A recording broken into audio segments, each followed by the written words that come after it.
अस्सलाम वालेकुम नाज़रीन, मैं आपको अपने चैनल में नई वीडियो के साथ खुशामदीद कहती हूँ। इस वीडियो में मैं आप लोगों को बालों को गिरने से रोकने का आसान घरेलू नुस्खा बताऊँगी, जो न सिर्फ गिरते बालों को रोकेगा बल्कि नए बाल भी उगाएगा और आपके बालों की ग्रोथ को तेज़ कर देगा।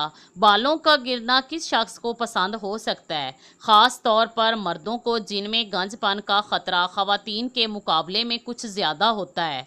ये रेमेडी आपके बालों के तमाम मसाइल हल कर देगी। इसको बनाने के लिए आपको चाहिए धनिए के बीज 1 खाने का चम्मच, नारियल का तेल आधा कप, बादाम का तेल आधा कप, कलौंजी थोड़ी सी, लौंगे थोड़ी सी, जायफल जावित्री क्रश की हुई थोड़ी सी लें। सबसे पहले नारियल का तेल और बादाम का तेल चूल्हे पर गर्म होने के लिए रख दें, फिर इसमें बाकी तमाम चीज़ें डाल दें। जब अच्छी तरह तेल को बॉयल आ जाए तो इसमें थोड़ी सी ग्लिसरीन और थोड़ा सा मेथी दाना डाल दें। थोड़ा सा और बॉयल करें और नीचे उतार लें। आपका तेल तैयार है।